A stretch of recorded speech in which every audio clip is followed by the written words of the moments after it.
Hi, everybody. This is Ken Wilson. Once upon a time, I broadcast blues hockey. I always listen to Let's Go Blues Radio. It's everything you'll want as a blues fan. Oh, baby. Stop doing those diet or workout fads to lose weight. Use the tried and true approach from Rockin' That Ideal Life that helps you find balance while enjoying food in moderation and nourishing your body. Try the Lean 30 program at rockinthatIdeallife.com and let today be your first day of your weight loss journey. When buying or selling your home, you need to feel protected. Realtor Mike Burgoyne not only looks out for your interests, but as a St. Louis area police officer will make sure you feel safe and well-informed with every decision. Email Mike at strikewithmike.com and start the process today. That's Mike at strikewithmike.com. Get ready to hear some noise tonight. You're just seconds away from Let's Go Blues Radio. Let's have a Donnybrook. Eric Brewer was so bad. Are we like Ogle Corp? Are we suspended? I reciprocated the dickness. Selfish hockey. That's right, selfish hockey. What did I tell you about stick tape? You don't need it! No doubt about it, eh? You're listening to Kurt, Bill, and Jeff on Let's Go Blues Radio, the original St. Louis Blues hockey fan podcast. Take it away, boys. Welcome to episode 22 of season 13 of Let's Go Blues Radio, the often imitated, never duplicated Winter is Coming. We're the original St. Louis Blues hockey podcast, Let's Go Blues Radio. Special thanks to our sponsors, rockinthatIdeallife.com and realtor Mike Burgoyne, for once again probably sponsoring the show. Please check them out. Also, please don't forget to check out our t-shirt shop at letsgoblues.com for the best blues-themed t-shirts at a unbelievably fair price. It is Thursday, March 7th, 2024. This is franchise episode number 453 all time, and we are streaming live right now on YouTube, Facebook, Instagram, Twitter, Grindr, OnlyFans. What else is there? Is there anything else? Yeah, whatever. Realtor.com. Yeah. Homes.com. Homes.com. Apartments.com. Apartments.com. We're actually streaming live on the SIUE website right now. We better not be. Might be a bit of a conflict of interest for Kurt. Yeah. Wouldn't be the first time I've portrayed our identity on some other website. The St. Clair County 911 webpage back in 2000. I was threatened with the wrath of St. Clair County because I put our hockey team's website on the replaced the homepage of the 911 webpage for St. Clair County with our hockey team's webpage. It was a complete accident. Nice. Not my fault, actually. It's a long story. Sounds like back in the days of, very, very advanced information security barriers and controls and the Norcom 2000, the security at Norcom. I think it was Norcom 2000. Yep. On Powering Technologies, one of the two. Norcom. I remember. I could just browse other websites directories on the shared web server, and I was just looking for GIFs back in the day. Animated GIFs were a thing. I was looking for a really cool under construction logo or something, and I accidentally left one of their directories open when I uploaded a change to our website, and it put it on. And they're both called Index, and it replaced theirs with ours. And I got a phone call the next morning. Nice. They were pissed. You're lucky the SWAT team didn't come kicking down the door. It's amazing to me that I was able to do that. I mean, I told them, I said, you know what? You're welcome. I could have been a malicious hacker that could have just, I didn't even hack anything. It was just, I just opened a folder. I could have just wiped out all kinds of stuff. Surely it was all backed up, but still. Could have. To interact with the show on social media, our handle on all the socials is at LGB Radio. I am Kurt Price. I'm a co-host for The Big Show tonight. Are Bill Day and Austin Lynch. That's right. Jeff Ponder is on assignment. I heard that he's out with an injury, actually. He's on the IR. LTIR. Yes. Is it gonorrhea of the eye? Is that what it is? Something like that. He's either out with an injury or he's filming as an extra in the next Pirates of the Caribbean movie. I think that's actually what it is. Yeah. Okay. The agenda for tonight includes discussion about, we're going to talk about the Blues lackluster performance in New Jersey. Yeah, I guess this is a Blues show. You know, yeah, you can bitch about it. That's what it's for. It's a therapy session. And then there's a trade deadline is tomorrow in the NHL, 2 p.m. Central Time.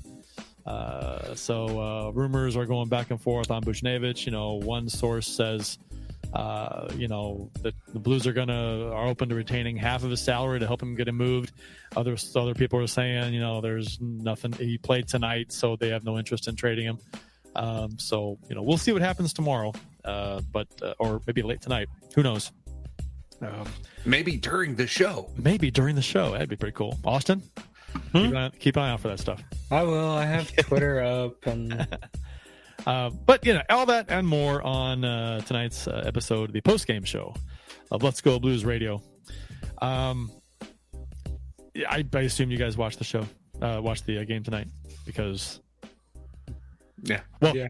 But before we get into the game, the Blues defeated the Minnesota Wild 3-1 last Saturday, and so this was and then Binnington was in net. Toropchenko, Neighbors, and Krug scored. And then they beat Philadelphia 2-1 in a shootout. You're thinking, okay, strung a couple wins together. Maybe they can make a push at Nashville since their winning streak is over. But they won tonight 4-2, and they fucking beat Colorado the other night. So that they're looking good for the playoffs. So the Blues are not. Nashville should actually feel pretty safe right now. And Binnington was in net against Philadelphia as the Blues won in a shootout. And then against the Islanders on Tuesday, the Blues lost 4-2, up 2-0, lost 4-2. Not a good finish to this game. Hofer was in net. But one of the cool things about this game was the amazing save that Joel Hofer made in this game for the Blues. And it is our save of the week. Bill Day's save of the week. And when I saw this, I was like, this has got to be it, right? This has got to be the save, because especially so we can bitch and complain about how the ESPN crew just totally botched this call. They glazed over the save, made a huge deal about this puck hitting the post, and didn't even really say much about the save at all. Hofer may have gotten a piece of it, and it goes off the post. May have gotten a piece of it. So you wanna break it down for us, Bill? Yeah, let's get into it. You got me? I'll pull it up for you, Bill. There you go. Right. Austin's asleep at the wheel. All right. Just a little bit. And I'll get rid of the there you got rid of the overlay too. There we go. Okay. Go for it. Okay. So as Kurt's mentioned, save of the week this week comes from the Islanders game. Was the second period, and the Islanders trying to capitalize on a just disgusting Marco Scandella turnover. Scandella's had a halfway decent year, but cannot make that turnover. Hofer behind the net plays the puck to Scandella, who tries to, instead of go up the boards, go up the middle, turns it over to Simon Holmstrom, who is the son of the guy from that movie, The Mask, from not the Jim Carrey Mask, but the one from the 80s with Cher. Cher? Yeah, that guy. So wide open, gaping net. And speaking of 80s movies, Joel Hofer comes back across with a Ralph Macchio Karate Kid kick of a save, lunges across the crease, extends the pad, gets the inside of the inner leg of the pad, gets enough to keep it from going into the net, redirects off the post out the other side. Just so much athleticism in this play. And as Kurt mentioned, nary a, Hofer might have, well, the closest we got was Hofer might have got a piece of that, but Fucking hey, this could potentially be save of the year candidate if the Blues come back and win this game and wind up making the playoffs. Yeah, but not a damn thing. Unfortunately, we have had to deal with 2 nights of back-to-back games announced by Bob Wischusen on ESPN, and he's got to be my least favorite national broadcaster at this moment. So hell of a save by Hofer, though, man. That's to be able to lunge legs straight and not jam your leg into the other goalpost and wreck your knees, just insanely like athletic. And man, that when I first saw it at full speed, you couldn't really tell what happened there, because he gets enough of it to have it go wide. He doesn't get like a huge chunk of it where it's like, oh, it's obvious save. Which is why at the time the broadcast team probably didn't notice he made the save. But on the replay, even, they after a couple replays, they're like, Hofer may have gotten a piece of it, and I'm thinking, you think? That's the whole reason it didn't go in the net. So, just candidate for save of the year. But like you said, Bill, since they didn't win the game and might not make the playoffs, there's no cool story behind that save that would have, hey, this is the save that turned the season around at the end of the season for the Blues. Yeah, this team, like it's lacking that emotional, like this could have been an emotional jumpstart to a team if that's what was missing. Clearly this team's just not in it emotionally. If that can't get their blood going and actually get them to put effort every shift and not just go through the motions. Like, getting in here, I saw a lot of the comments that Lawrence Frazier, I think that might be a new listener. He's posting a lot of, thoughts that have gone through my head. It's that if you can't get up and take over a game after seeing a save like that, God, it just, what are you doing? Why are you playing? Yeah, I guess you can question the team's heart at times this season. So, like right now, and maybe it's not so much heart, maybe it's not so much effort, maybe it's just they're just not good enough. You know what I mean? And I don't, you're out there seeing, I think a lot of people like to throw around the term, the effort term, like the effort wasn't there. And I think, well, maybe in some cases, but I think it's overused and thrown around way too much. I think if you watch the game, they're out there trying hard, or things just aren't working, or they just can't finish a play. They can't execute things properly to make a difference. It's not working. And that's just a byproduct of the team just not being good enough. And they are kind of where we thought they would be. I mean, you get frustrated with the team because they were in the playoffs, now they're out. But it's like, this is where Armstrong kind of predicted they would be. And before the season started, we were talking about this is kind of where we thought they would be, right on the bubble, on the edge. Maybe, I thought, I'll be the optimist. I'll be on the bubble and they'll get in, which they could have easily done without, Nashville going on a heater. So without Nashville rolling off 8 straight, they'd be in right now. So tonight's game was a continuation of the Islanders game in a way. Blues beat the Devils 4-1 back on November 3rd in St. Louis, but they drop this one 4-1 in New Jersey. A good example of the Blues, typical Blues game this season. That's been frustrating for Blues fans. Too many of these, just simply not good enough. Binnington was in net. Buchnevich was in the lineup. Toffoli for New Jersey was not. Toffoli is expected to be traded tomorrow. That's why he was kept out. Buchnevich was in the lineup. So speculation from some was that, then Armstrong really doesn't have any strong desires to actually trade him. So I'm not sure if that's. When was the last time the Blues have sat a player due to possibly being traded the next day? I can't recall the last time that's happened. Yeah, because I don't think it's happened under the Army regime. Yeah, and I'm wondering too that holding a player out of the lineup, I guess, and this is totally just spitballing speculation, it could tip in a GM's hand. As far as like, oh, he really wants to trade this guy so much so that he's going to sit the guy out of the lineup. And maybe it's a thing by Armstrong to kind of say, well, I don't have to trade Buchnevich. I played him last night. If I don't get the deal I want, I'm not going to trade him. So, which is very Armstrong-like. If he doesn't get the deal he wants tomorrow, I can totally see him not being traded. If he's even going to trade him. I know there's speculation too about, and we can get into this a little bit later, about Armstrong willing to retain half of his salary in a trade. So,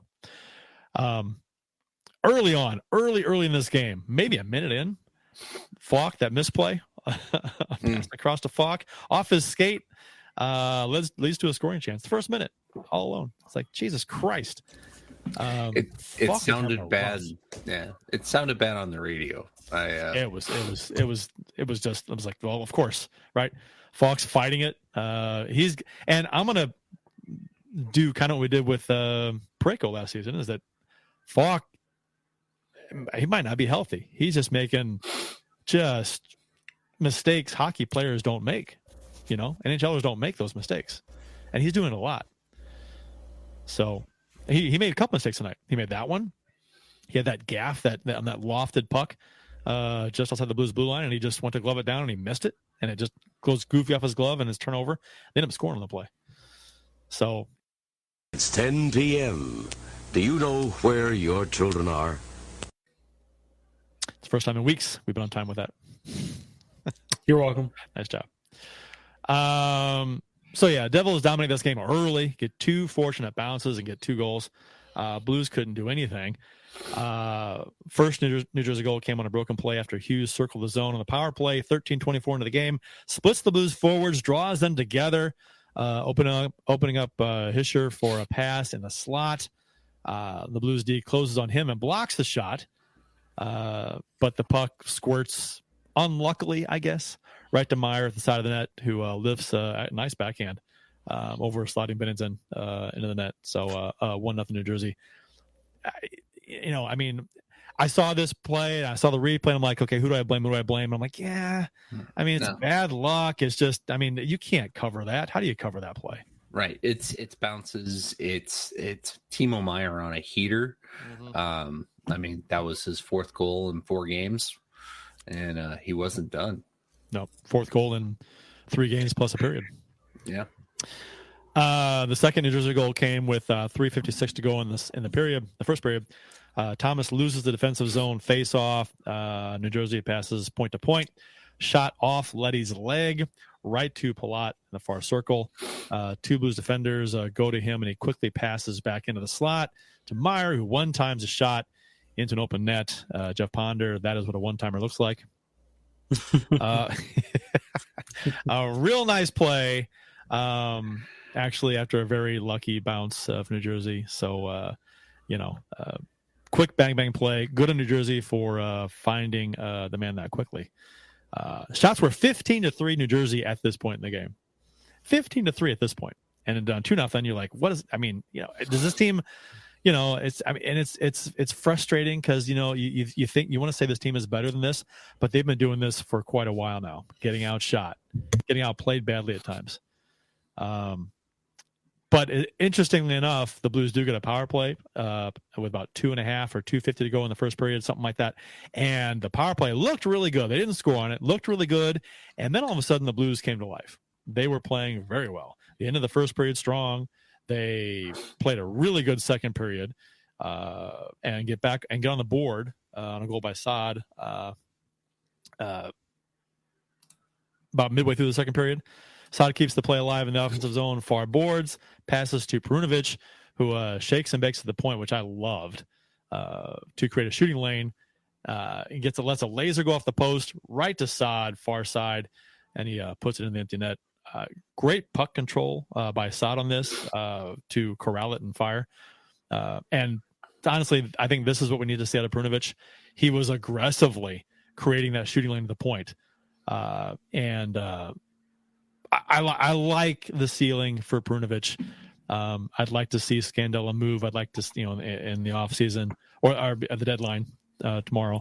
I'd like to and give Perunovic more time. Whatever. See, hopefully, maybe a no trade clause gets moved. Maybe Krug or Falk, which is probably not going to happen, but whatever. But getting Perunovic more power play time would be great. And that specific play by him there, I thought was fantastic. Love to see more of that from him. Yeah, Brandon Saad has been on a mini heater himself, playing like a guy who wouldn't mind a change of scenery, maybe. I mean, he's not been one of the names mentioned. He's got 2 years left after this, 4.5. He's 31 years old. He seems a lot older than that. It seems like he's been around a hell of a lot longer than that. But, he could, if he were wanting to go somewhere else, that could be a guy that could be more valuable than, some of the lesser guys. Definitely, like, Kapanen was on some of the top 50 trade lists a few weeks ago. Mm-hmm. I don't understand why he would be there and Saad would not be. He makes, was it 3.8, 3.8, 3.4, whatever it is? His cap hit, Saad's cap hit's 4.5. Not Saad, Kapanen. Kapanen, yeah. So that's a lot for. But GMs are finding ways to get around that, right? Yeah. Well, look at what was the 3-way trade where Philly just agreed to eat somebody else's salary. Sure, that's true. And Phoenix is good for that too. Right. Or Arizona. Div by Zero says, sorry, not sure how setting a player tips your hand wrong. If anything, it sends a signal the other way. The guy might be trying to get him off from the Blues. I think it would have been smart to sit him. I was just totally spitballing. I was not like hard on defending this stance. It was just something I was just like riffing. So I agree. Hard on. It was just something that popped into my head and I just spit it out. I'm not like, spitting out hard on. I like it. Not standing by it at all. Just to talk amongst yourselves. Heavy 44. This cast is soft on the Blues. What? How? There's been a lot. There's been a lot of talk in the chat about how soft the Blues are and soft players around the league. No, this cast, I think he means us. We are soft on the Blues, meaning not hard enough on them. Maybe I'm reading that wrong. Yeah. Maybe that's how I took it. No, that's how I'm reading it too. Okay, if I'm wrong on that, let me know. But I don't think we're soft on the Blues at all. I think that they have completely underperformed, and I would love to see a reshuffle. Did you catch the second intermission or the first intermission where Emily Kaplan said that other GMs have told her that Doug Armstrong's been calling all year saying, I want to shake up my roster. Yeah. And he can't do it because he fucking hamstrung himself. Right. All the no trade clauses. Yeah. Well, and probably what he wants to do is get somebody to take these NTCs off his hand. It's like, yeah, no one wants Why to would you do that? Yeah, and it's not like there's only 1 or 2 years left on these contracts. They've got 4. What is it? I don't have it up. There's multiple years left on these NTCs on players. I mean, Armstrong's not going to retain salary on a guy who's got 4 years left. Right. And a player that other teams might actually want, Parayko, the Blues probably shouldn't get rid of, in my opinion. He's your best defenseman. He's a guy that can still play at an elite level for 3-5 years yet. So, right. And Parayko. He doesn't make a lot of money there. Right. A Parayko move would signal rebuild. Right. The other guys, it's part of a retool. But Parayko right now, even though Dom, I don't know if you saw the Athletic piece, Dom answered a question about Parayko that people have been asking, and just that the whole he seems better than he actually is. And he said people have been asking him questions as to is his model just unfair to Colton Parayko, and he said it is probably the most difficult thing to adjust the model for our defensemen, and but he ultimately said, he's a good number 2 somewhere else, and that's it.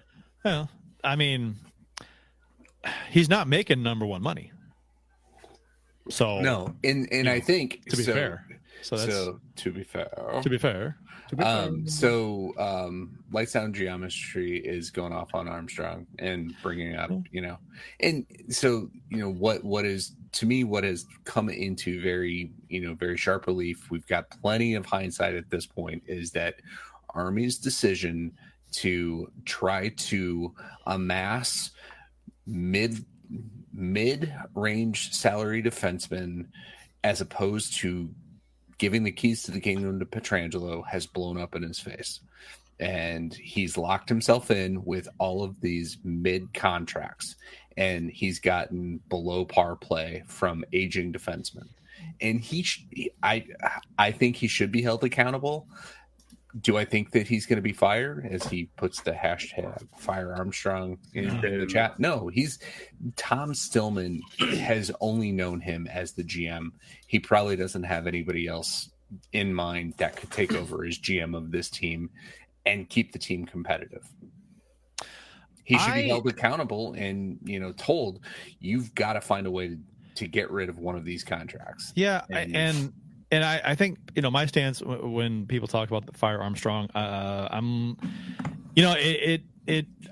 my take is that, it is extremely frustrating that the way this roster is constructed with these guys you can't move, and the guys that you can't move are some of the major problems on this team. Even though defensively this season, I think the team has been a lot better. This season, its offense has gone in the tank. They're getting 22 shots a game. We're midway through the third period. We got 18 shots for the game total. It's like that's a common theme. So, I mean, there's not enough pucks on net. You got your top. Who's supposed to be your top sniper, passing up great scoring chances, try to be a playmaker, and gets no shot at all. Okay. Right, and he's been harped on all fucking season for that, and he hasn't made the change. That he had a good 2 games after he made that comment after Brewer was fired. Right, and then he's gone back to sucking. Yeah, they were so happy to play on the perimeter all night tonight. Never, they would occasionally try to put the puck to the net. There were a few flurries in the third where they would pass it around the boards and then get it down low and chip it to the front of the net, and they just couldn't get really good presence in front of Dawes. No, and just kept putting it into his chest and his pads. And so while we're talking about Kyrou, I mean, how about that open net miss on the power play, huh? Oh my god! I'm not kidding. I mean, I'm not kidding. Austin could have made that. Could have shot. Well, Austin's got to get it off the ice first, right? So okay, listen here, buddy. Ponder could have scored that one. We'll take a notch. Could Ponder? No, he couldn't. That was bad. That was. I mean, it's funny because there's a freeze frame of right when he receives the puck, and the net is complete. The 6x4 is completely open. There is nothing in obstructing at any part of the goal at all, from the goaltender or the defense or anything. And I just want to make a meme out of it and say, Kyrou did not score here. Yeah. No, he's missed several incredible chances over the last few games, and his mental game is shit. Right? Seems like it. Between the ears, he seems absent. Right? He's a very talented player, very skilled player. And when he plays without thinking, he's at his best. But goddamn, there are a few things. There are so many flaws in his game. Right? The empty net goal tonight. What happened? Cycle around the boards. Yeah, he lost. He got open at the top of the slot, and every time he does that, the Blues play it to him, and the other team swarms, causes a turnover, and that's exactly what happened here tonight. Do you see what Krug did on the empty net tonight? He had a goofy neutral zone play trying to block it, and totally It looked weird. And the exact same thing happened last game against the Islanders. He zigged and whoever scored the intender zagged, and it was just like a really weird dive attempt. It was just he's looked bad 2 games in a row. I think and that's hard. It's a hard situation, tough for him to be in. I get it, but he looked ridiculous on both goals. Right. Well, go back to the Leafs game a few weeks ago with the empty netter for the hat trick for McCann. I can't remember the guy that came from nowhere and got a hat trick against the Blues. Yes, right. I thought Krug could have kept that puck out of the net. So I think he's coming up with new and inventive ways to allow empty net goals to go in. Austin has shared with us that the Pens and Canes are in the process of setting up a trade call. I believe the package includes Jake Gensel in exchange for a conditional pick that can become a first, multiple prospects, pieces, plus Michael Bunting. It's multi-layered. Like an onion, multiple layers of this trade. And that's from Sir Valley. Mm-hmm. So, okay. There you go. Yeah. It's a given, right? He's being traded. And it makes me – it's hilarious to me. I forgot who it was. Some hockey writer, I think, suggested that the Penguins would be – this was a couple weeks ago. The Penguins would surely be in on acquiring Buchnevich, especially with Gensel getting hurt. And I was like, Pittsburgh's going to miss the playoffs. Why would they be buying Buchnevich? And I'm like, they had games. They were like 10 points out of first place, 10 points out of the playoffs. They had some games in hand. But I'm like, you're 10 points out. You're selling. The Blues are almost there, and they probably should be selling if they're going to. We very well should be 8 points out after tonight. Yeah, Nashville won. So we are. Yeah. No, we're 9. We're 7 9? tonight. I think it was 7 tonight. Yeah. I think it's 9. So whatever. I just laughed at that. I was like, why? At the time, I'm like, why? Pittsburgh is not going to make the playoffs. So that was funny, and he's not going there. I don't think Pittsburgh's buying. They're selling. No, that's silliness. Myers scored again with 3:20 to go in the second period to regain the 2-goal lead for New Jersey. Lofted dump, totally misplayed by Falk. Stop me if you've heard this one. New Jersey gains possession, enters the Blues zone, makes a few nice passes. Meyer is trailing the play, and they find him breaking the slot. Lets a shot go. They beats Bennington far side. And then New Jersey puts the game away 4-1 with the empty netter. Power play couldn't get the job done tonight and has fallen off. So the power play was like one of the bright spots the Blues had, and it was how they were kind of stringing some wins together and had a wild card spot. Their 5-on-5 goal scoring was pretty bad, but their power play was the difference. Since Bannister took over, their power play has kind of carried this team, and the power play has went in the tank. 2 for less 23, whatever it is. Yeah. So and that's coincided with the Blues' struggles recently. So they need another Zoom call with Brad Richards because they clearly they've lost whatever mojo that got instilled. They are not dynamically moving the puck around. Other teams have made an adjustment, and the Blues need to figure it out and make another adjustment. But at this point, if we do sell, I want to see a completely different power play the rest of the way. I want to see Perunovich on the top power play, replacing Krug, and then Bolduc replacing Sundqvist on the second power play. That should have happened anyway. I mean, right. I mean, I as much as I like Sundqvist, but his role in this team is not on the power play. It's a fourth line guy. Right. It's a gimmick to get you through a few games, not a season long strategy. And sure, occasionally for a certain matchup, if you think that stick him in front of the goal. I mean, Quenneville put Tony Twist in front of the net on a power play once. I'm all for experimenting once in a while, but he's been on the power play a little too much.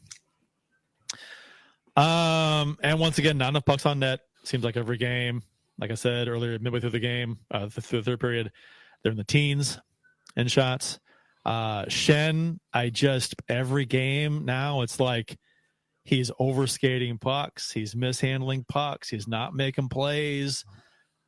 I'm like, he has fallen off a cliff as far as just general hockey, right? General hockeying. He's just, I mean, it's disappointing. And I don't know if it's the weight of the sea, but to fall off that quick with just being able to do stuff, to create chances, to carry the mail up the ice, to make a play, he's just not doing it. And it's frustrating as hell that one of your veterans, your guys that, you've got, what Shen's, he's here for another 5 years, 4 years. After this year, 4 years. So and captain that whole time. Yeah, probably. Unless we acquire a guy like where Shane Corson gives up the C for Gretzky, right? Right. So Connor McDavid. Got to acquire McDavid type.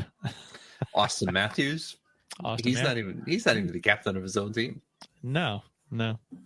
That's still crazy to even think about. Maybe he doesn't want to be. Some guys don't care to be that. Yeah, O'Reilly didn't want it. Second game in a row, like I said, Crew looked kind of silly in the neutral zone with the goalie pull trying to defend. 24 shots on goal for the Blues, over 3 in the power play. Just not good enough. I mean, I don't know how else to describe the effort by the Blues. Just not good enough, but kind of what we expected from this team, right? I mean, I don't want to say I'm shocked, surprised.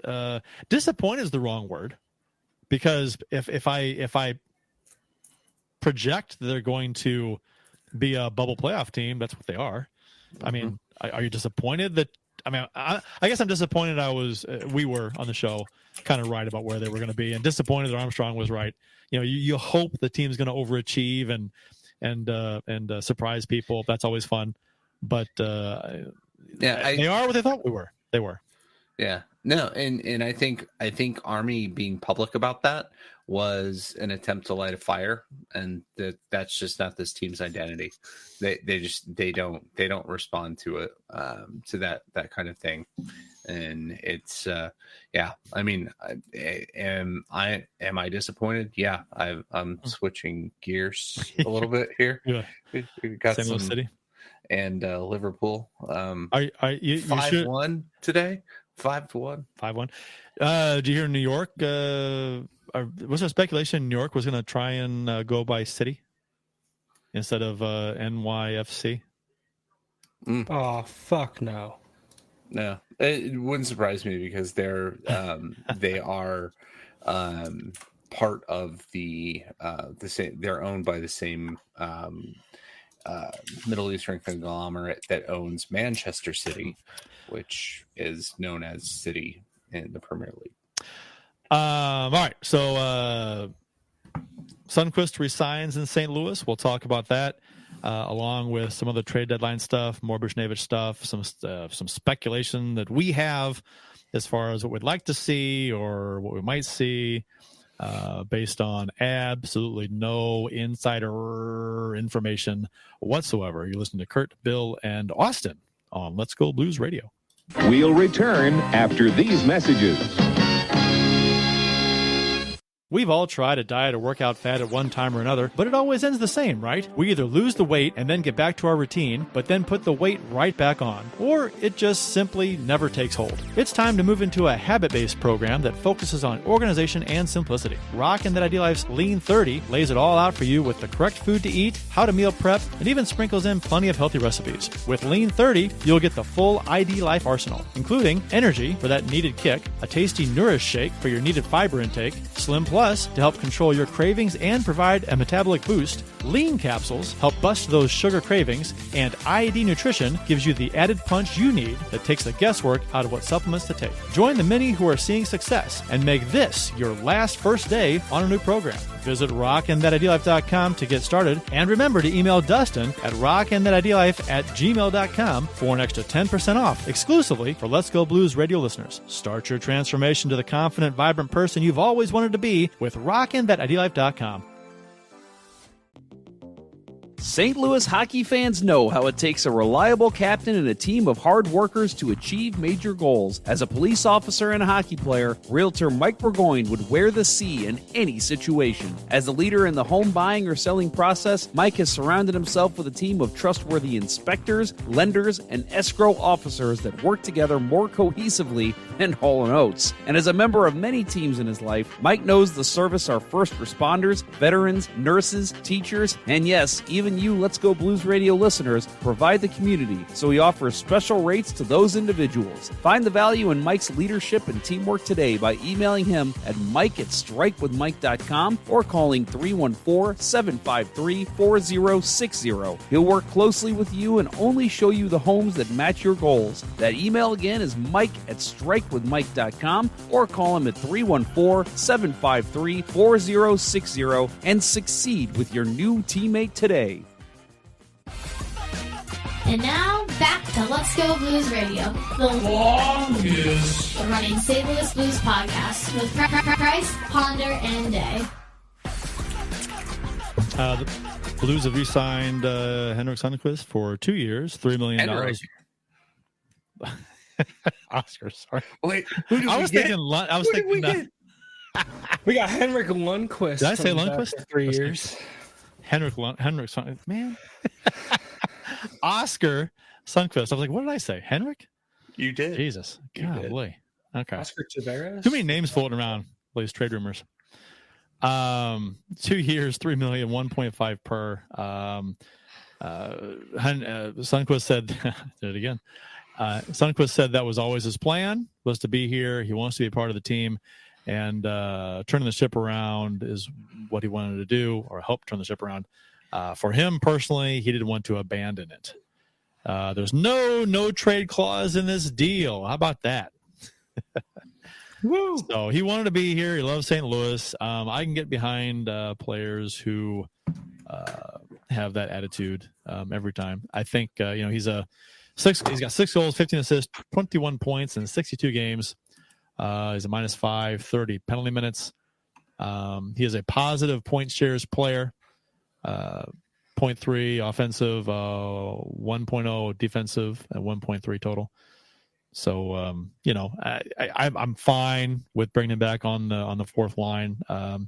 It'd be great though. I mean, obviously him being on the team is not really going to solve any of the team's issues.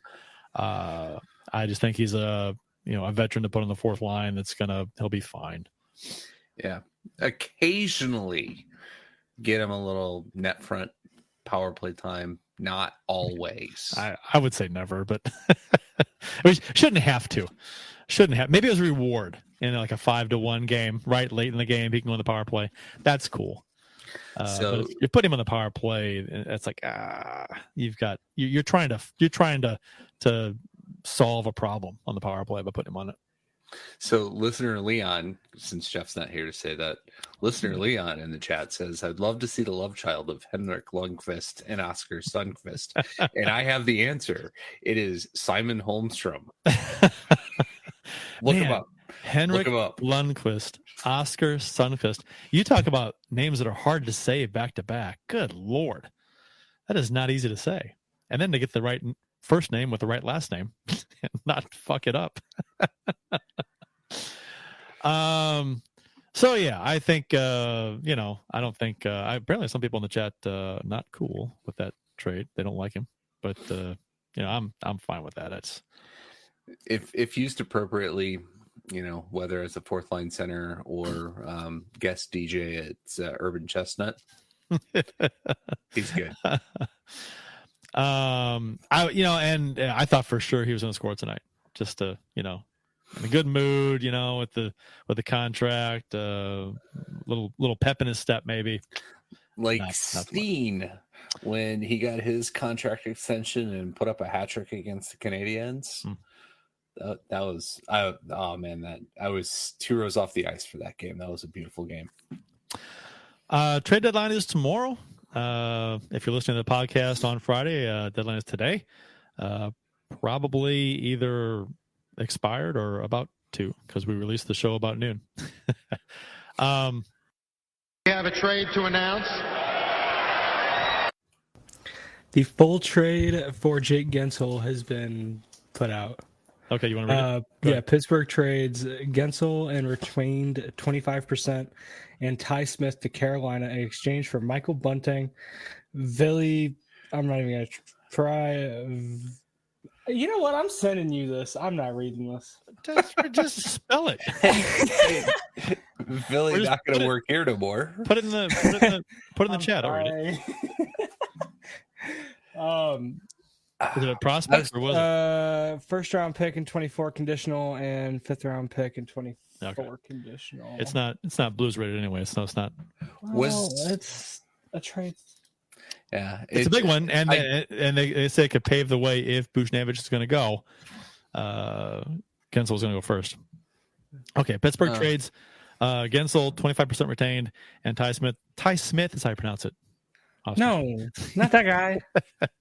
You see Villy Koivunen and Vasily Ponomarev. There you go. Those guys. Cruz Lucius, Carolina's first round pick in 2024 conditional, and Carolina's 5th round pick in 24 also conditional. That sounds like a terrible cover band name. Cruz Lucius. That's a lot. There's a lot of names in that trade. A lot of big names too. Right. So the guy who said that the Penguins would be interested in Buchnevich is wrong. And I have to give you props for that. Using the Gary Bettman, we have a trade to announce. That was good. That was absolutely beautiful. I just need to know. Used it last year. Yeah, and I went and found the video before the show. I have to ask though. When you were reading that, you were doing the Bettman shuffle, like the little squirm kind of thing that he does. So that I don't know. Was that intentional or I don't know what you're talking about. So the answer is no. It was not. Lights on Geometry says I don't see it with Sonny. He was great on the cup run, and that's about it. He was great on the cup run. And he is only 29. He's not having a great year this year. A lot of players going on 40. Yeah. Well, I mean, he does take a beating out there, but it's 1.5 million. It's actually quite a bit. It's like double his salary, wouldn't it? Didn't he make like what's his so he made? Let me scroll up here. Yeah, 775 this year. So he doubled his salary for next season, which is only 775 more. So I'm not going to lose any sleep over a $1.5 million player. But I would hope he would play a little better next year after, when the team hopefully is a little better. So I don't know. We'll see. No, he has not had a good year this year. No, a lot of players haven't. Let's see. Justin Scott says someone told me they wanted to trade Buchnevich for Crapo Kako. Former 2nd overall pick. The only possible angle I could see with that is Kako was in town during the Blues Cup run. They when they brought all the top draft picks. He walked right past me. Who went number 1 overall that year? Which year was it? 19. The year we won the cup. Right. But they look it up. Austin, look it up. They all walked right past me. And we were loitering around the TV sets outside before the game, and Jack Hughes. Yeah, okay. So he looked huge compared to Jack Hughes. Not hard to do, I guess, but right. But yeah. So maybe him, remembering the atmosphere, right? If that were the trade, remembering the atmosphere here in St. Louis around the, how excited we all were, that could get him to figure out his game. Probably not, but that's where I'll go with it. It's funny looking at Chicago and Buffalo passed on Trevor Zegras that year. Man, like just a bunch of low teams. Yeah, they could have had a few Michigan goals, and that's about it. Yeah. Yeah. A big name. And All-Star game appearance. So Buchnevich rumors. So he has not been asked to waive his no-trade clause, which is not surprising because Armstrong has said before he doesn't ask a player to waive his no-trade clause until a deal is already in place. So there's that. And the rumor was spread today that the Blues would be willing to retain half of his salary, Buchnevich's salary, to get a good deal done. And the reasoning behind this, after a couple moves are made, taking Buchnevich to 4 different teams, retaining half his salary would make him more desirable to more teams and bring hopefully a bigger return, especially for teams who are cash strapped but could provide assets. So who knows if that rumor is true? Armstrong has never been one to retain salary on a trade, though. So I don't know. We'll see. Gensel is never mind. You just that's out of place there. So Gensel's off the board, and they said that was likely bottlenecking things for Buchnevich, which I don't know. It could have been the other way around, but whatever.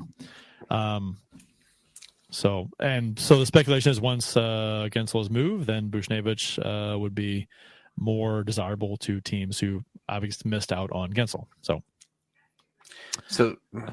who's going to be in the market now? I mean, somebody. I mean, Colorado's made multiple moves. Vegas has made a big move. Yeah, I don't know. The Oilers didn't make a huge move, but Nashville made a move. I don't think Nashville. Carolina was kind of the destination I thought Buchnevich would wind up in. Not going to happen now with Gensel. Yeah. I mean, it's interesting because if Armstrong is going to retain half of his salary, it makes him a lot. It allows him to go more places. If they can fit him under the cap. So, I don't know. We'll see. I don't think he's going to go anywhere. Right. But the Rangers got Weinberg. So yeah. And Florida got Tarasenko. Which they kind of glazed over. They were talking about, I think it was on ESPN before one of their games tonight. I was had ESPN on, and one guy said, "Yeah, I was surprised that Florida hasn't done more." And I'm like, they brought in Tarasenko. I mean, it was just for a third and a fourth, but which wasn't very much. Granted, Tarasenko's, not having a great year. At this point, you're kind of just bringing him in for the name. I think. It's a. I mean, he's I guess they plug him in on the second line. Probably that's what they said. So, second line guy, probably a rental. He's got his 1 year, right? Yeah, it was a 1 year deal. Yeah, that's what I thought. So Ottawa wasn't going to hold out for a first. They knew they just needed something in return. If Florida wins the cup, that fourth turns into a third, so they have 2/3. Mm-hmm. I guess a third this year and a third next year. Yeah, and it's to me the Tarasenko move to Florida. It's a good move for insurance purposes. If Reinhart gets injured, and stops scoring for them, you've got a proven NHL scorer. Tarasenko did say that Florida was the only team he would wanted to be traded to. So, which I'm sure made it really hard for Ottawa to get a good return for Tarasenko. Right. There's Vladdy making more friends as he leaves another city, right? Right. But shocking, a Russian at the tail end of their career, only wanting to play in Miami. Yeah. Hello, Pavel Bure. Hello, Sergei Fedorov. Yeah, it's interesting. Yeah. Okay, so a couple other Blues players, Parayko's name is always tossed around, usually by Toronto fans and media, as far as, Toronto can acquire Parayko.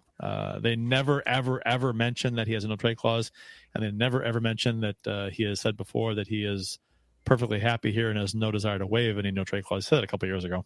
I wish he would. Now, of course, that could change, but I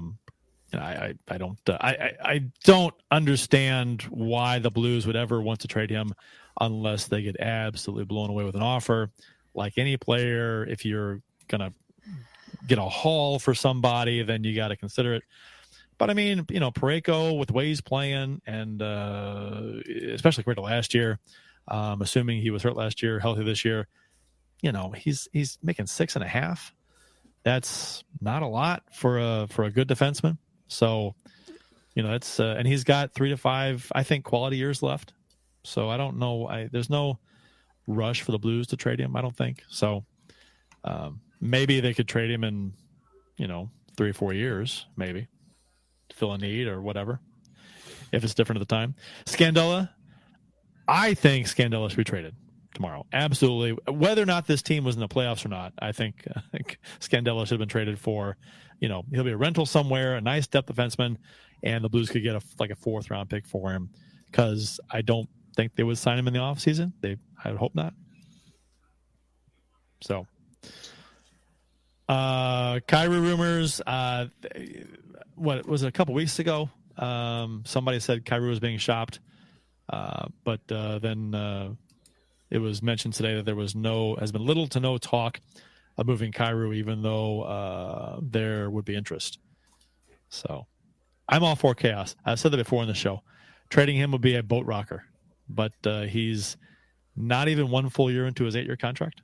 So, and I'm a huge critic of his this season. He's been terrible. I think Kyrie has been awful with the puck. Handling the puck, he has been god awful. Shot selection, terrible. But I'm not gonna give him up for nothing. So yeah, I'm willing to be patient with him. I'm not. I mean, the team. It's not like the team is on a cup run this season, and he's just like he's a boat anchor. He's right. It's so they're the people that feel that there's urgency because his no trade clause kicks in after the in 2025. Yeah. So if you're gonna move him with impunity, you have to do it before then. I'm right there with everybody that's frustrated with the guy. I mean, so much talent, just can't put the mental game together. It astounds me how bad he is at puck handling. Right. Like when last year he could the guy what Pine Tar is, right? Like, receiving a pass. Right. He fucked up a pass tonight. And it cost at least one, probably 3. It just couldn't handle the pass. And tried to stick handle and got beat for the empty nickel at the end of the game. After he missed that open net on the power play, he actually skated hard. I think his next shift, he was obviously wanted to try and make up for it, and you actually saw him bust his ass in the defensive zone. And I'm like, where is this hustle? Where is this? I need to look up the stats for from the chip on the jersey. I think it's available. Edge, I think it's available. It's for people to look at. The burst skating and the fastest skater and stuff is like he's nowhere to be found. He doesn't hustle out there. He's one of the fastest skaters in the NHL, and he's not on the list of guys that skate fast in games. It's like why he's got all the speed? Why not use it? Let's see what else we got. Tarasenko to Florida, which you talked about. Edmondson. What's that? What? Nothing. Oh, Edmondson to the Leafs. Capitals are retaining 50% of Joel Edmondson's salary in the deal. The Maple Leafs traded a 2024 third-round pick and a 2025 fifth-rounder in the deal. The third-rounder previously belonged to the Islanders, while the fifth-rounder was initially the Chicago Blackhawks. And Joel Edmondson is, quickly becoming a puck doku god. Journeyman, yeah. Right? Yeah. He's so many teams. So if puck doku is still a thing in like 15 years, remember Joel Edmondson. He probably played there. Heavy 44 says Binnington is the best. I wasn't really paying attention to the previous conversations. It's not like sarcasm, is it? It shouldn't be, and no, right. I agree. Bennington's been fantastic, and you know what? he was better last year than his stats showed, and he's better this year than last year. So, good on him. And he's calmed down this year. He's had fewer incidences on the ice. So that could be playing into his maybe overall calm demeanor. Is probably his most consistent season. What do you say? From start to finish, he's been pretty good the whole season.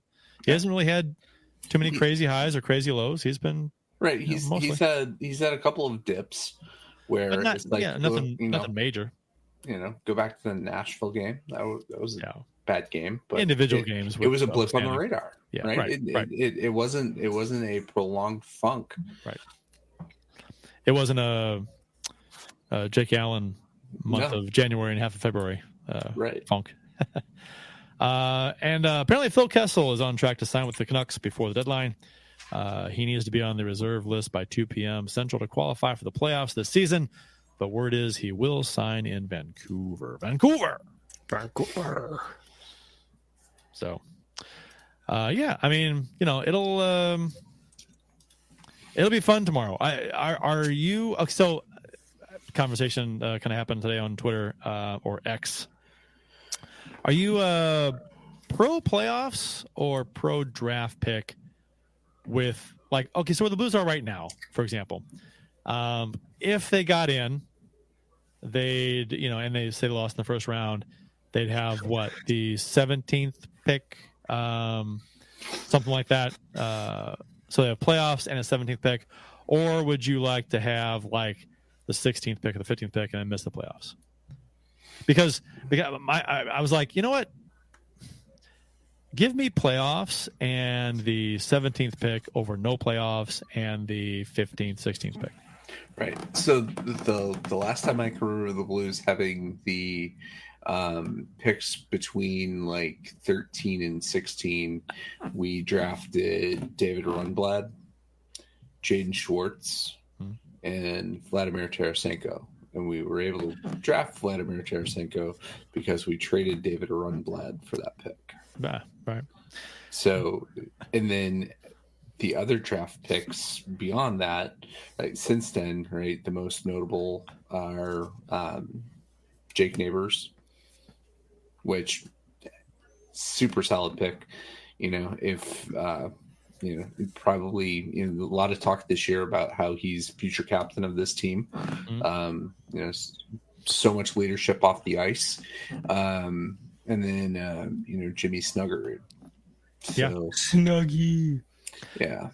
And if you're Jimmy Snuggerud, you at this point are just we're gonna go first or go into the Frozen Four. Not from hell or high water. Lewis. Yeah. I might go for my masters and stay there another couple of years. I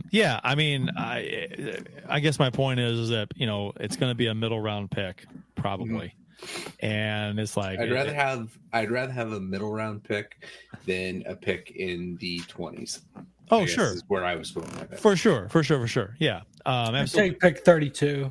But it's 30. But it's I think, obviously just missing the playoffs is kind of ouch, because you lose out on a higher draft pick, and you miss the playoffs.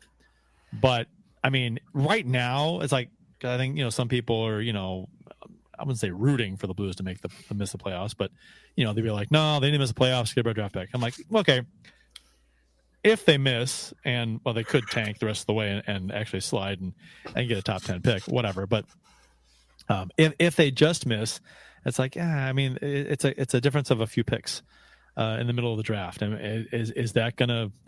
And you don't know what you're getting at the time either. It's not like it's a really deep draft either, I don't think. So it's I don't know. I give me in a general year when it's the unknown as far as you're drafting. Give me playoffs and give me a couple picks lower in the draft because I don't know, man.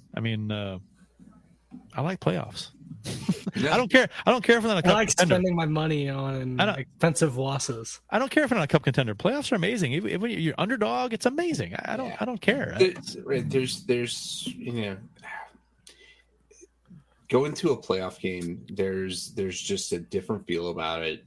Just even if you're not going to the game, that anticipation, just because it's a blank slate, you can do whatever, right? It feels great. Yeah, the day of, like a big playoff game, like the day of, it's all you think about. You're like, oh, and there's like a buzz in the air. It's like with social media buzzing, and you're the right. radio talk. It's just fun.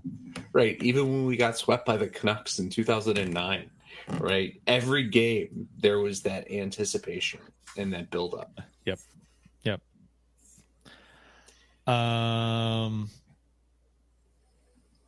I think up next for the Blues. So we got Saturday against the Rangers in New York, Monday in Boston, and then Wednesday versus LA. That is a rough 3 games. Is the Rangers game at 9 a.m.? Because that seems about on pace for Blues Saturday games. Right. Jeff will be at the game against the Kings on Wednesday. So assuming he as soon as he can see the ice. Right? The game will be at 10 a.m. because it'll be at 11 New York. Okay. All right. So I mean, not beating New Jersey, not beating the Islanders. Those are 2 teams, the similar positions as the Blues, trying to get in the playoffs, outside looking in. And these are tougher games against the Rangers and the Bruins and the Kings. So, the Blues could very well slip, some spots if they don't, especially if they trade Buchnevich, sell off a couple pieces, which they may very well do. I don't, I shouldn't say I don't think they will, because I don't know, but I don't think they can. Right. The pieces that need to go won't go. Yeah. The pieces that need to go are like a Krug or a Falk. That's what. Can you imagine if Krug is dealt tomorrow? He waives his no trade and he's dealt. Blues fans would forget about the disappointing season. I just have another player hanging in my closet. They'd be like, "Hey, all right, we got rid of no trade clause, and we can we get some flexibility with the salary cap, and we can maybe do something. Maybe, you know what? And also too, it was like trading Buchnevich, with offense being an issue this season. You'd have to replace him with somebody. So, Bill, was there another trade? Yeah, in the chat, Heavy E says trade. Probably just trade the team. Oh, yeah, no. But there was something about Columbus, Tampa. Oh, that was the sweep. I'm not paying close enough attention. That's okay. Although it's hard to pay attention with as much chatter is going on tonight. So much emotion in our chat tonight. Love to see. Yeah, the it's fantastic. Yeah, it's fun to interact with the folks. And Casey Gorak, what are you gonna put there? Oh, okay. Divisor, I got a question for the panel. Would there be any interest in Saad as a playoff ad? That's by Divisor. I think the only problem with Saad is that he's got 3 years left. 2 more years left. 2 more after this. Yeah, after this year. So, at 4.5. Yeah, I think that if Buchnevich is either re-signed or traded, he could be one of the next best available players after that. But nobody has talked about him at all. But like I said earlier in the show, he has put on a little mini heater here, playing like a guy that is like, hey, look at me. Yeah.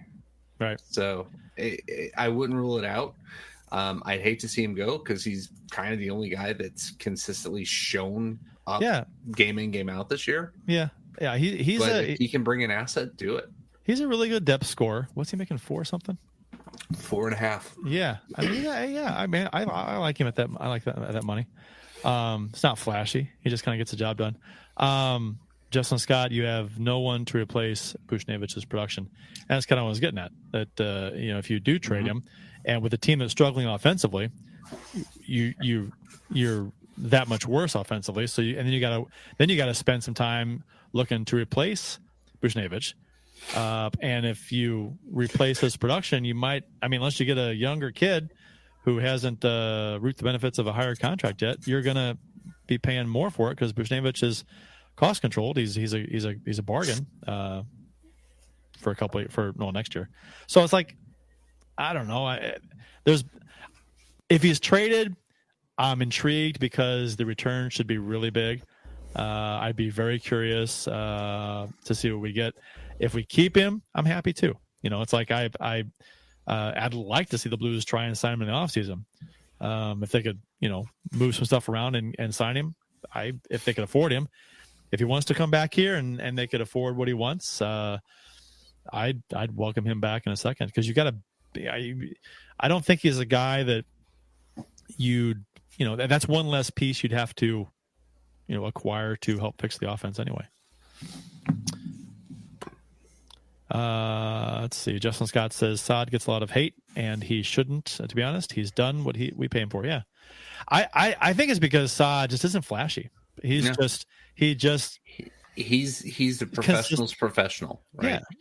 Consistent, shows up. And he's not leadership guy. He's a quiet guy, but he leads by example. Mm-hmm. And I think he would be a great add to any playoff team. Let's see. Div by Zero says, I would like to see a few years of missing the playoffs. We direly need top end talent to rebuild with, especially on D.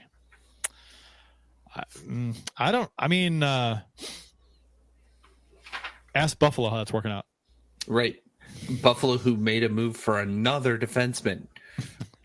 What the hell? They have their top 4D are all left shot defensemen. They've got to be looking at making another move at some point. Giving up a bona fide 2C for a guy who's had a shit year. I thought it was a terrible trade for Buffalo. Yeah, there are teams that miss the playoffs a lot for a number of years in a row, and they get high draft picks. Edmonton, for the longest time, couldn't do jack squat with their picks, and they finally hit a winner with McDavid. So, ask generational Buffalo, talent, right? Right. Ask Buffalo about that. Right. Right. That's true. That's true. Was it who was the GM then? That like when it was announced that the Oilers got the number 1 pick, like that. From then on, like the look on his face meant that Jack Eichel was not going to do anything in Buffalo, and that's exactly what happened. I understand the desire to want to get a number of high draft picks. If you look back to, it was 2005 when we drafted Johnson. It was 06. 06, yeah. 06. We had another Buffalo Sabre, by the way. Yeah, right. We had the number 1 pick, and it was Eric Johnson. Yeah. So number 2 was Jonathan, win 3 Stanley Cups. Taves in Chicago. Taves, and yeah, Backstrom was in there. And what's his name for the Pittsburgh? Stahl. Stahl. Yeah. Mm-hmm. Stahl was there. Yeah. Any of those guys would have been better. But whatever. But I totally get it. I get wanting to the idea of trying to build that way, but I don't. There's no one way to do it. So I don't think that's the only way you can get top end talent. A lot of teams don't do that. No. And you can retool and come back at it. And then the Blues, were playoff teams for, and actually the Blues had they had a really, really good run, really good teams. They just couldn't get over the hump of the playoffs. And 25 straight years. Yeah. And some of those years they weren't very good, but they made the playoffs just because, the division the or league whatever sucked and was only 22 teams. Right. 22 yeah. They'd be under 500. They made the playoffs. some, but with that said, like the Quinville years and the Hitchcock years, and the, since then it's like, we've had a long run up until last couple of years of really good hockey. So it's like, and we haven't had a lot of high draft picks in there. And you could say, well, we only won the one cup. Yeah. But there were a few teams in there that really could have, maybe should have won a cup. The early 2000s was one. So that's yeah, for sure. I mean, when we got bounced by San Jose, and then when the flu bug took us out, thank you, Melon B's kid in Vancouver. Yeah. I get it, and maybe that's what will happen. They might miss for a few years, and but and the draft pick will be whatever it is where we finish. But I don't know. I'd hate to go down that path, and then you can get stuck in a rut too, like Buffalo, where you suck and you miss for 3 years, and your draft picks don't work out, and you miss for 3 more, and maybe one hits, but then anyone's traded. And it's like, and then you're missing 6-7 years, and you're like, all of a sudden you suck, and you're I don't know, that can happen too, but that's just me being pessimistic. I like playoffs. Yeah. Ken Morris says, I have mixed feelings about Scandella. He usually wins battles on the boards for the puck. He seems like a physically quite strong. Scandella's had a decent year. And that's why I think he'd be a good rental for somebody. No, I think so, but I also think that Vegas could probably trade Alec Martinez to anybody that's in the market for a Marco Scandella.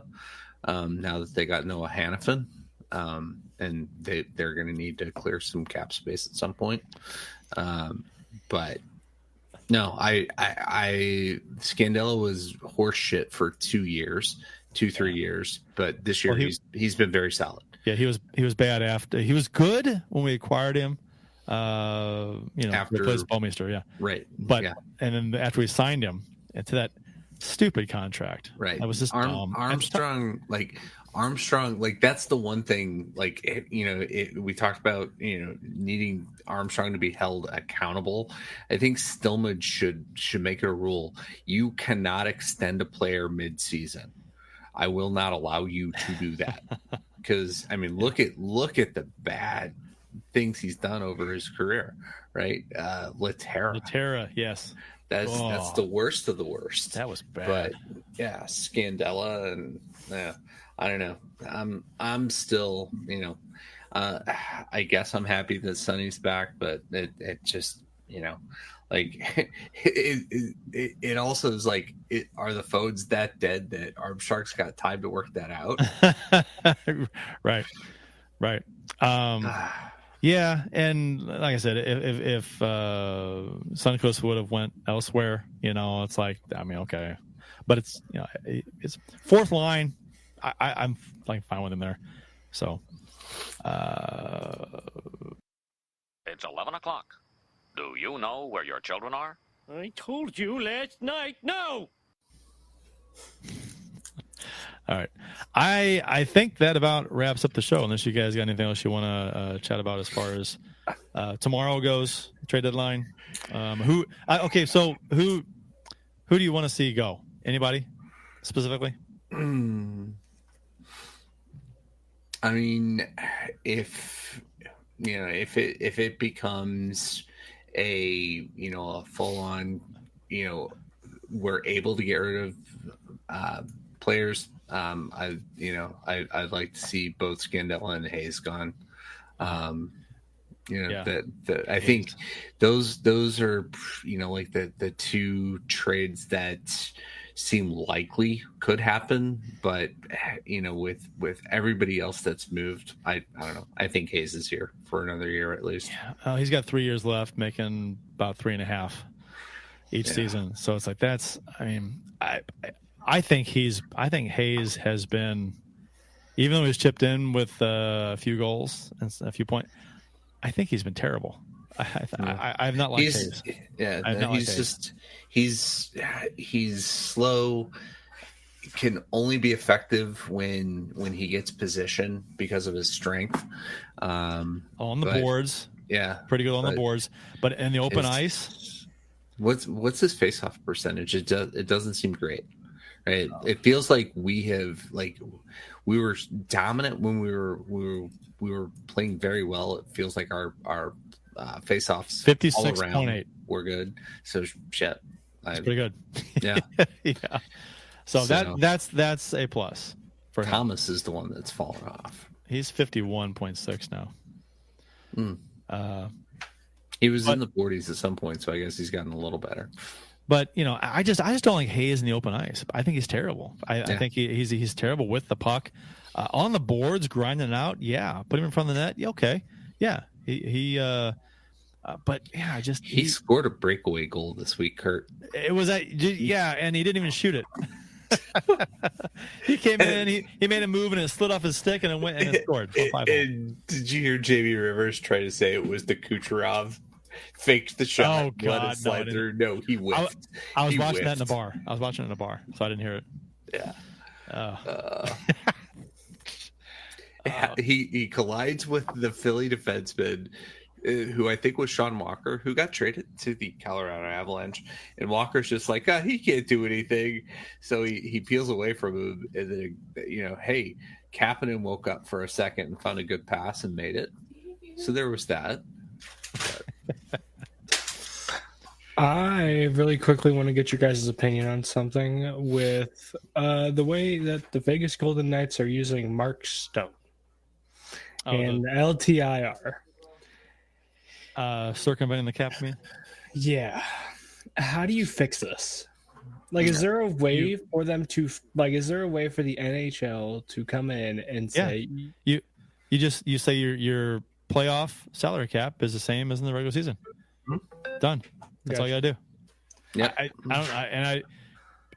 I don't know if that will ever happen, but if you want to fix it, that's how you do it.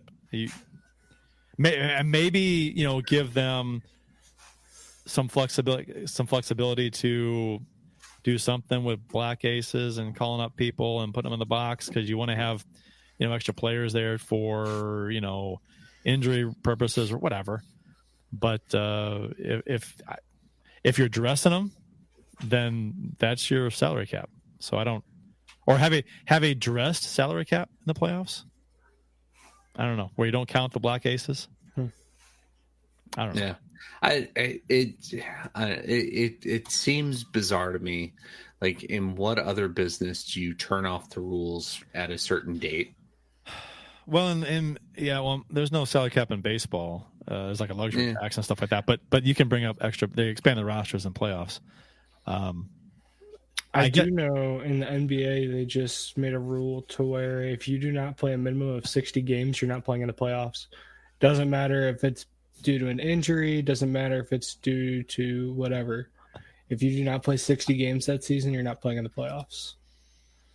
That seems out of an 82-game season. That seems rather harsh. I think they could just do something with the salary cap in the playoffs to I mean, some guys legit get hurt, but the issue is that a guy gets hurt, gets put on LTIR, and then it can replace his salary with equal salary.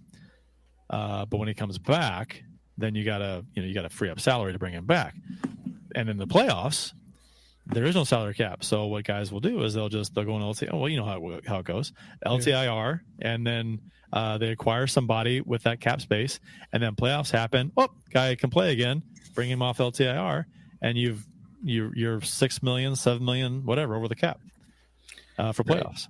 Right. It's everybody's talking about Vegas doing that this year, but it was Tampa Bay that started this, right? It was 2 years in a row. Julien Brisebois, right, with Kucherov. Yeah. So I mean, and it seems like it happens every year with a top team too. It's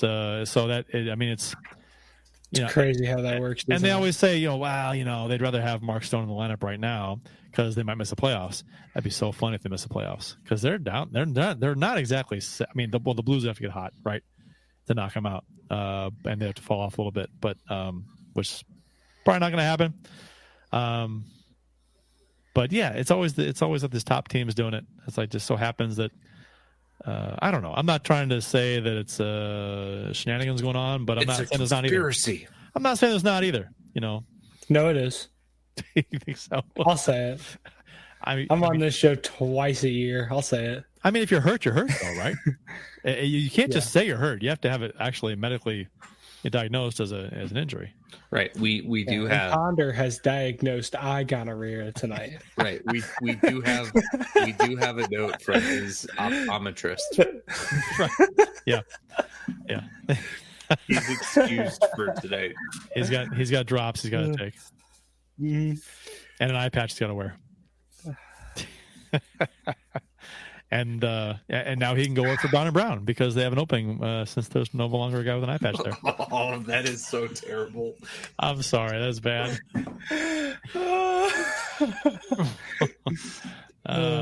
Brown and Ponder. That's funny though. It can't even be Brown and Ponder. Like, it has to be Brown and Jeff, right? So I wonder if they will ever be our a sponsor for us now. What are you laughing at? No. You can't just die laughing on the air and then say you're not laughing at anything. What is it? Oh no! Look at that, Mr. I gonorrhea himself. Are you allowed to be on here? I mean, are you allowed to close your eyes right now, Ponder? Don't call my optometrist. All right. Don't broadcast this on the internet. Is it both eyes or is it just the one? It's both, but the one is really effing bad. It's weird. We just lost 100 Twitter viewers. What are you doing? How that works. Oh my Lord! Look at the amount of people watching. What is going on here? I saw that. I think it's a counter. You're not on the show. That's what happened, Ponder. That's probably what it is. I agree with you. Man, crazy. Yeah. No, I decided to jump on. I don't know where you guys are at. I have not been listening because I can't. We were very wrapping up. Getting ready to All shut right. down. Well, I'm glad I'm here for it. Prediction for tomorrow. Any Blues players being traded? Yes. Who are they, Jeff? Okay. I would love if Kasperi Kapanen could pack his bags right now and get the fuck out. You think someone's taking a salary? I don't think so.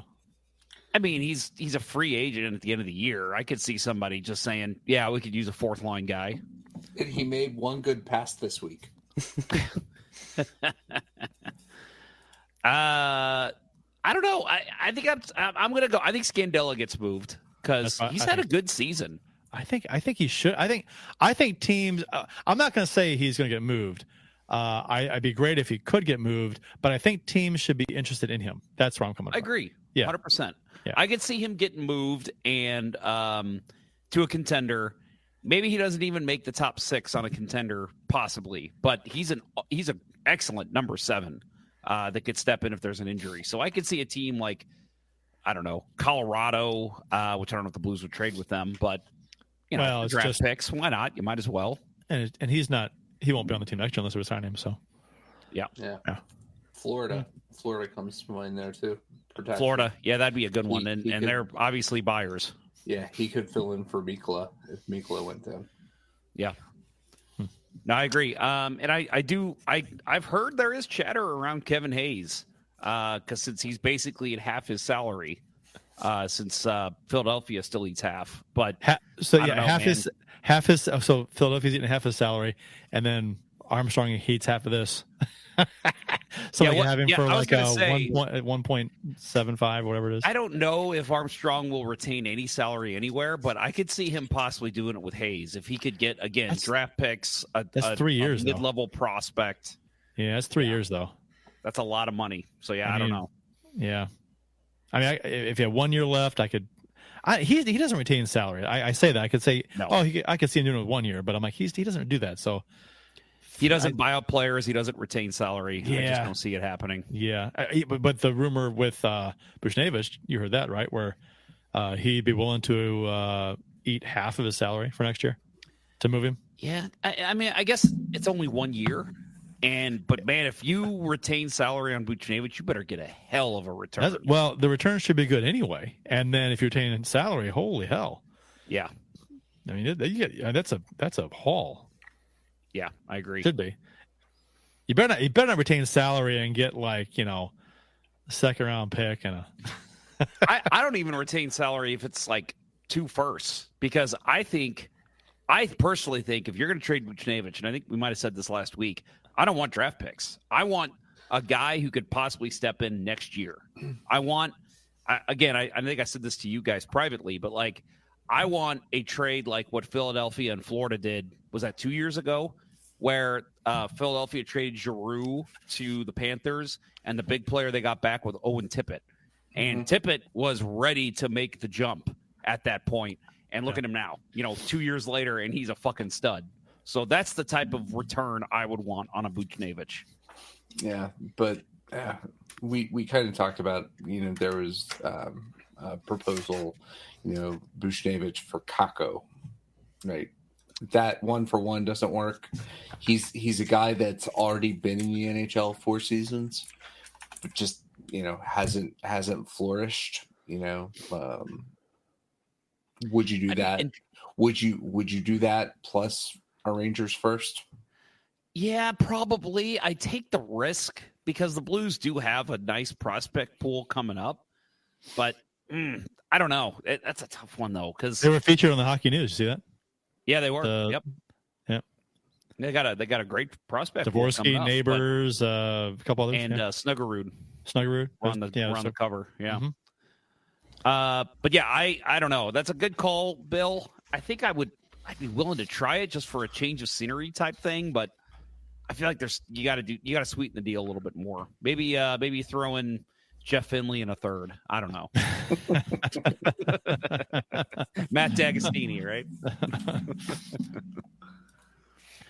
All right. I think we're wrapping the show up, and just as you get settled in here, how you feeling though? How's your face? Because it's killing me, right? Yeah. No, it's fine. It was just so real quick. What happened was I got allergies. I got allergies in the eyes, which is awful. It's only happened like once or time in my life. It's and then gonorrhea. I guess it's gonorrhea. I guess that and pink eye too, of course.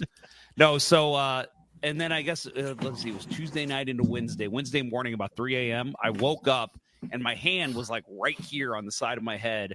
And this eye was just throbbing in pain.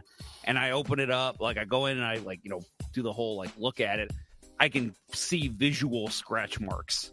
And I'm like, Jesus, I must have been scratching my eye while I was sleeping. Holy shit. And I went to the eye doctor today and she was like, did you scratch your eye? And I go, yeah, I think so. But trust me, it wasn't intentional. So, yeah, I'm not allowed to look at screens with this eye. I can't do any of it. And the other one's just a little puffy, but I can deal with it. All right. Well, we should probably go then. Get you off the computer. Yeah. I'm good right now. But yeah, it's rough. No, it's crazy because I missed part of work Monday because I fucked up my eye Sunday trying to remove a contact that had fallen out at some point. So I was frantic, like, I gotta get this out. Go to the eye doctor Monday and they're like, no, it's not in there. But yeah, luckily I didn't scratch mine. You ever had a piece of contact get stuck in your eye? Like you pull your contact out and then there's you can tell there's a corner of piece is missing. I've had that happen. Yeah. Oh, that's the worst feeling because you're like, it's never coming out. It's just going to be stuck in there forever. You ever put 2 contacts in the same eye? Yes, done that too. I did that one time. Yep. You ever have normal eyes? Only because I thought Not me. Yeah, when I was 8. Yeah. I thought my contact had fallen out. I fell asleep with it in, and I thought it had come out, but it really was kind of behind my eye a little bit. And I just, I can't find it. I lost it. Whatever. Broke up on a new set, and I put it in it, and I had 2 in the same eye. Ugh, that's the worst. Yeah. Could you see double better? No, I could not see. Well, and if I were chewing Wrigley's Double Mint gum, I would see 4 times better. That's true. You know what we didn't do tonight? We didn't do beer of the show. Yeah. I mentioned that episode? 20 minutes into the show. No. Yeah, I didn't see the comment, but sorry. We did not do it. Go ahead, Bill. I'm not going first. Fuck this. Ponder's like, well, hold on. So I have the perennial Arsenal's Sump Coffee Stout Vanilla Latte. And It was okay. I love the bomber of the Sump Imperial Stout.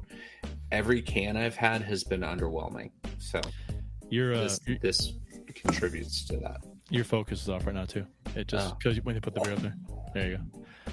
I've got a vanilla beer too. O'Fallon Brewery's vanilla wafer. Nice. Hector vanilla wafer.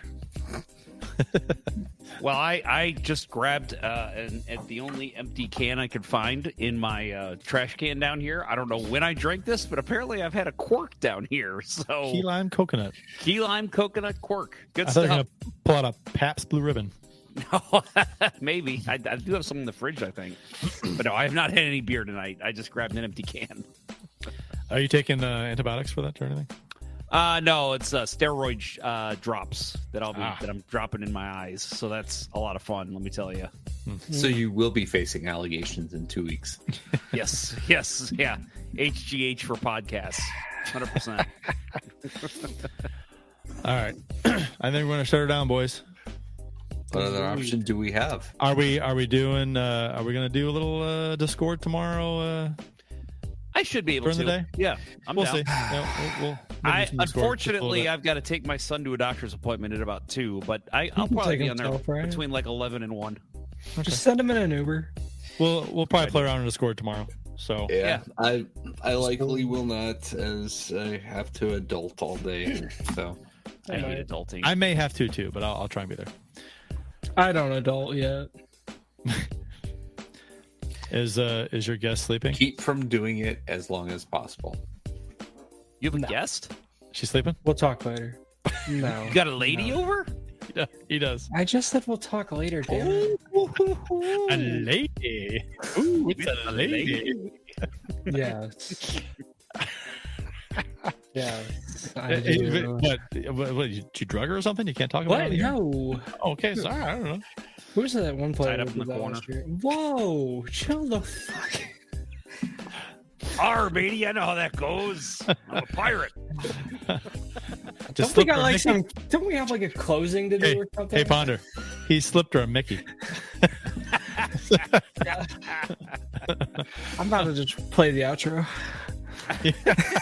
Oh, Let's Go Blues Radio is brought to you in part by Rockin' That ID Live. You can get 10% off by emailing Dustin at rockinthatidlive@gmail.com and tell him Let's Go Blues Radio sent you.